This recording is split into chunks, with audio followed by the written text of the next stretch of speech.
નમસ્કાર રામ મિત્રો, અત્યારે આપણે વાતચીત કરવાના છીએ વિશ્વના એક એવા અજીબો ગરીબ કિસ્સાની જે કિસ્સો સાંભળીને તમે પણ ચોંકી જશો.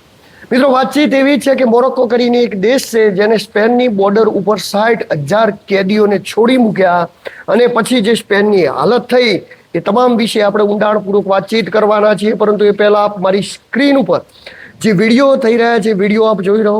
આ ભાગદોડ કરતા લોકો, આ દરવાજા ખોલીને અંદર ઘૂસતા લોકો, આ લોકો સ્પેનની અંદર ઘૂસી ગયા છે ને આ લોકોની મોરોક્કોની અંદર રાજા છે, રાજાએ સજા માફ કરી છે ને એ રાજાએ સજા માફ કરી છે એટલે આ બધા જ લોકો સ્પેનની અંદર ઘૂસી રહ્યા.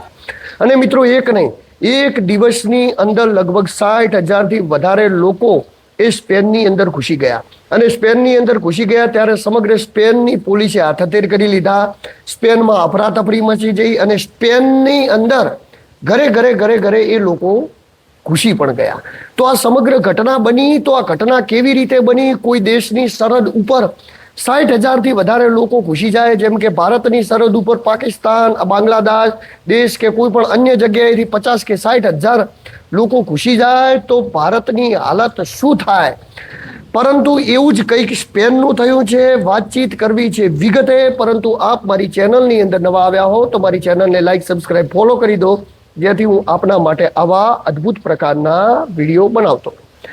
વિગતે વાતચીત કરીએ તો સ્પેન એ સંપૂર્ણપણે ખ્રિશ્ચન પ્રકારની પબ્લિક ધરાવતો દેશ છે અને મોરોક્કો એ સૌથી વધારે ઇસ્લામી ધર્મના લોકો એ જગ્યાએ વસે.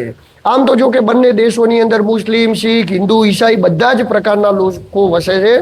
પરંતુ વાતચીત આ કોઈ લોકોની કે ધર્મની નથી, પરંતુ વાતચીત એ છે કે જે દક્ષિણ આફ્રિકા ખંડ છે એ જગ્યાએ મોરોક્કો દેશ આવેલો છે. મોરોક્કો દેશની જમીનને અડીને જ સ્પેનના 2 શહેર આવેલા છે. એક શહેરનું નામ છે સેઉતા અને બીજા શહેરનું નામ છે મેલિનિયા. આ બંને શહેરો ઉપર સ્પેનનો કબજો છે. આ બંને શહેરો ઉપર સ્પેનનું નાણું ચાલે છે અને આ બંને શહેરો ઉપર સ્પેનના કાયદા અને કાનૂન લાગે.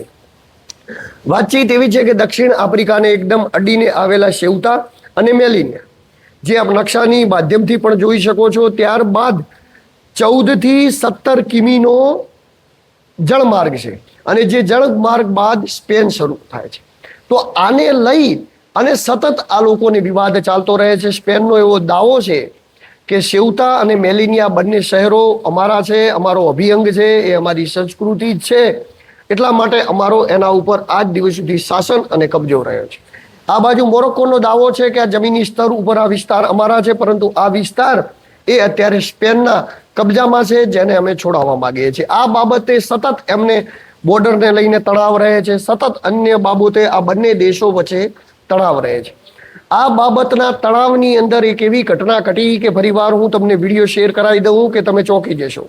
અચાનક જ 50થી 60,000 કેદીઓને છોડી મૂકવામાં આવ્યા. આમ તો જો કે મોરોક્કોનો દાવો છે કે આ લોકો કોઈ કેદી નથી, આ લોકો એ પીડિત લોકો છે એવો દાવો છે. પરંતુ જે આ મોરોક્કોની અંદરથી 50-60,000 લોકોને જે છોડી મૂકવામાં આવ્યા એ પહેલા સેઉતા શહેરની અંદર ગયા. સેઉતા શહેરથી દરિયાઈ માર્ગ બોટો દ્વારા ઘણા બધા લોકો એ સ્પેન પહોંચ્યા.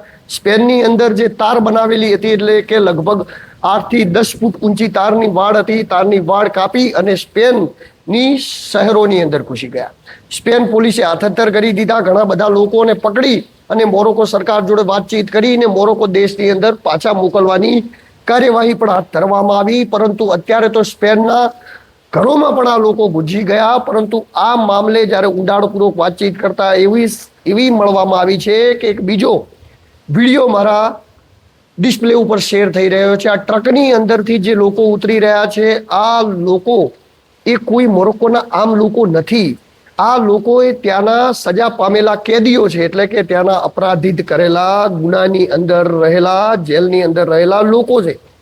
આ બધા જ લોકોને મોરોક્કોના રાજાએ એમની સજા માફ કરી અને એમને સેઉતા મૂકી દીધા અને એવું કીધું કે તમે દેશની બહાર જતા રહો, તમે અહીંયા રહેશો તો તમારા માટે યોગ્ય નથી, આવું કહ્યું. તો એ લોકો સેઉતા થઈને સ્પેનમાં ઘૂસી ગયા.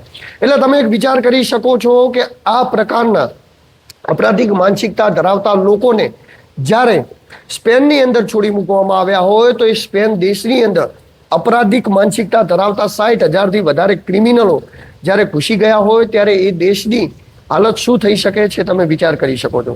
કારણ કે તમે વિચારો કે કોઈ પણ હજારો લાખો લોકોની અંદર એક પણ ક્રિમિનલ માઇન્ડ ધરાવતો વ્યક્તિ આવી જાય તો પણ એ જગ્યાની દશા અને દિશા બંને બદલી નાખે છે. આ તો સ્પેનની અંદર 50 થી 60,000 લોકો આ રીતના ઘૂસી ગયા છે અને એ લોકોને બહાર કાઢવાની હવે તજવી હાથ ધરાઈ છે. ઘણા બધા લોકોને મોરોક્કો પાસા પણ મોકલવામાં આવ્યા છે અને ઘણા બધા લોકો જોડે મોરોક્કોની વાતચીત પણ થઈ રહી છે અને ઘણા બધા લોકોને મોકલવાના છે. મિત્રો, એક કહેવત છે કે જે દેશની સરહદ સુરક્ષિત નથી હોતી એ દેશ ક્યારેય સુરક્ષિત નથી હોતો. અત્યારે બધા જ દેશોએ પોતાની સરહદને સુરક્ષિત કરવા માટે લાગેલા છે. કારણ કે જો દેશની સરહદ સુરક્ષિત નહીં હોય તો દેશ ક્યારેય સુરક્ષિત ન હોઈ શકે. અને આ જે ઘટના ઘટી કે એક સાથે 60,000થી વધારે લોકોને યુરોપના સ્પેનની અંદર ઘુસાડી દેવામાં આવ્યા, જે ઘટના વિશ્વની અંદર ખરેખર અજીબોગરીબ છે. વાતચીત તો એવી છે કે સ્પેન એ યુરોપના દેશ છે અને ત્યારબાદ વાતચીત કરીએ તો મોરોક્કો એ દક્ષિણ આફ્રિકાનો દેશ છે. બંને વચ્ચે જવા માટે જળમાર્ગ છે અને જળમાર્ગ થ્રુ જ આ દેશથી આ દેશની અંદર જવાય. પરંતુ વાતચીત એવી પણ સામે આવી રહી છે કે જે સ્પેનની ટોટલ પબ્લિક છે લગભગ 5 કરોડ આજુબાજુ છે અને વાતચીત કરીએ તો મોરોક્કોની જે કુલ વસ્તી છે લગભગ 3.5 થી 4 કરોડ છે. હવે જો આ રીતે 50,000 60,000 દર વખતે સ્પેનની અંદર આ રીતની અપરાધિક માનસિકતા ધરાવતા લોકોને ઘુસાડી દેવામાં આવશે તો જે સ્યુતા અને મેલિનિયા આ બંને શહેરો ઉપર મોરોક્કો દાવો કરી રહ્યો છે, બંનેની તો વાત છોડો, પરંતુ સંપૂર્ણ સ્પેન ઉપર પણ કબજો કરવો હશે તો પણ મોરોક્કો કરી લેશે. એ પ્રકારની કામકાજ અને એ પ્રકારની વાતચીત એ અત્યારે અહીંયા સ્પષ્ટ રૂપે દેખાઈ રહી છે. મિત્રો, વિશ્વના હાલત અત્યારે એટલા બધા ખરાબ છે. વિશ્વ એવી સંકટ અને એવી પરિસ્થિતિઓની અંદરથી ગુજરી રહ્યું છે. ક્યારે વિશ્વ યુદ્ધ થશે એની કોઈને ખબર નથી. આ બાજુ ચીન એ મહાસત્તા બનવા માટે તરફડી રહ્યું છે. રશિયા એ મહાસત્તા હોવા છતાં જે રીતે એમનો હોલ્ટ હોવો જોઈએ એ રીતે વિશ્વની અંદર એમનો હોલ્ટને પ્રસ્થાપિત કરવા જજુમી રહ્યું છે. આ બાજુ અમેરિકા એ ઈરાન અને ઈરાક જોડે ક્રૂડ ઓઇલ માટે જજુમી રહ્યું છે. અને આ બધા જ પ્રકારના દેશોએ અલગ અલગ પ્રકારના દેશોએ અલગ અલગ જગ્યાએ એકબીજાથી લડી રહ્યા છે. અને એના વચ્ચે જે આ જે ઘટના ઘટી એ ખૂબ જ અજીબોગરીબો ઘટના હતી. ને મિત્રો, આવી અવનવી ઘટનાઓ, આવી અવનવી માહિતી જોવા માટે મારી ચેનલ સાથે જોડાયેલા રહેજો. ને જેવી મારા જોડે કોઈ પણ અવનવી માહિતી આવશે, જેવી કોઈ પણ અવનવી ઘટના આવશે એટલે હું આપના માટે આવા અવનવા વિડીયો હર હંમેશા બનાવતો રહીશ. નમસ્કાર, રામ રામ, હું છું દિલુ ચૌધરી.